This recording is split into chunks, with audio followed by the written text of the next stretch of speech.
Hey dear educators, in today's video we will be discussing about classroom management. Teaching is a powerful profession and with your exceptional mannerism you can inspire so many students and bring positive changes to their lives.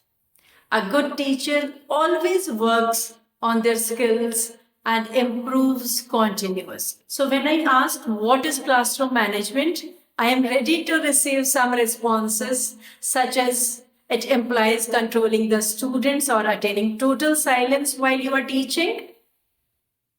But it is a lot more than that. A managed class can still be noisy, and if you have the basic skills, you won't have to control your students at all. The best outcome of constructive management is derived from a mixture of skills and practical strategies. So, what are those skills that we are talking about here? Classroom management is essential for creating an environment that supports academic success, social growth, and emotional well-being.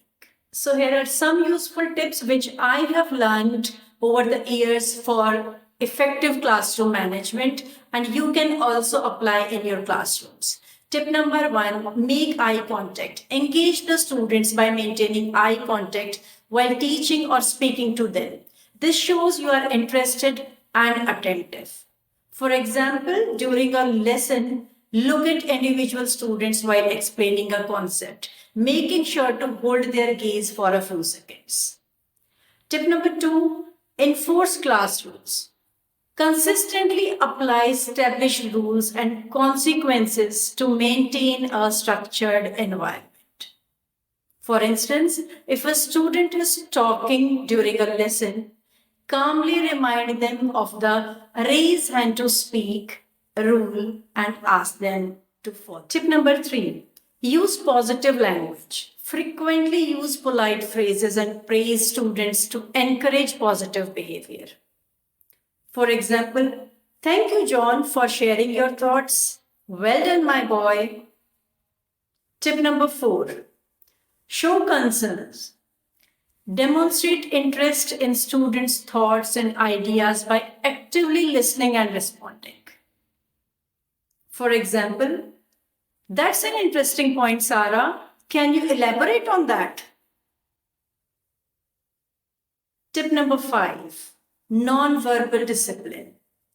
Use facial expressions and body language to address minor misbehaviors without disrupting the entire class. For example, a gentle frown or a raised eyebrow can signal to a student that they need to refocus. Tip number 6, use body language. Purposefully use your body to manage the classroom and minimize disruptions. For example, stand near a chatty group to encourage them to stay on task or use a gentle hand gesture to remind students to raise their hands. Tip number 7, prepare students in advance. Inform students about required materials for upcoming lessons to help them stay organized. For example, hey everyone, remember to bring your math workbook tomorrow for our lessons on fractions. Tip number 8, raise hands for answering. Encourage students to raise their hands before speaking to maintain order and respect. For example, who can answer this question? Remember to raise your hand first, right? Tip number 9, maintain a focused learning environment. Refrain from packing up until the bell rings to keep students engaged until the end of the lesson. For example, let's wrap up this activity before the bell rings. Please stay seated until then.